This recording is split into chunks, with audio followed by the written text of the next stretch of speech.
देश की राजनीतिक दुनिया दहल उठी है। पुणे जिले के पास एक चार्टर प्लेन बरामद हुआ है जिसमें महाराष्ट्र के उप मुख्यमंत्री और वरिष्ठ नेता अजीत पवार सवार थे। हेलीकॉप्टर की तरह तेजी से नीचे आते हुए रनवे की दिशा में लैंडिंग कर रहा था और तभी अचानक हादसा हुआ। क्या हुआ वाकई में? विमान एक बॉम्बार्डियर लीयरजेट 45XR जो मुंबई से बारामती जा रहा था, उसने पहले लैंडिंग को रद्द कर दिया और दूसरी कोशिश के दौरान रनवे से हटकर खेत की ओर जा गिरा, जहां वह भयावह तरीके से टकरा गया और तुरंत आग की लपटों में ढक गया। आई विटनेसेस ने बताया कि इम्पैक्ट के बाद विमान में कई बार धमाके तक हुए जिसमें कोई नहीं बच सका। उस विमान में कुल 5 लोग सवार थे। अजीत पवार, 2 अनुभवी पायलट्स, 2 सुरक्षा कर्मी और सभी की मौत हो गई।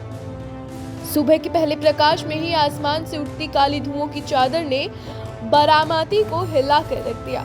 धुएं और आग के बीच चारों ओर मलबा बिखरा दिखा। उस धड़कते विमान के टुकड़ों में अब सिर्फ खून सना हुआ था।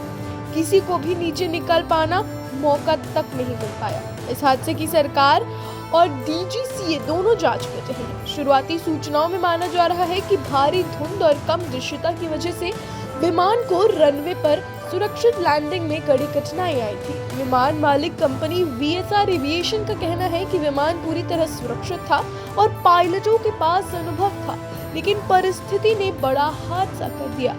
शरद पवार ने क्या कहा?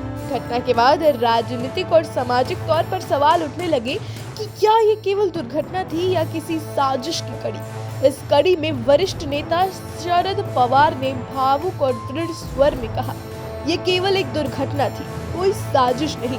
इसमें राजनीति नहीं घसीटी जानी चाहिए। महाराष्ट्र ने एक महान और काबिल नेता खो दिया है जिसकी भरपाई होना मुश्किल है।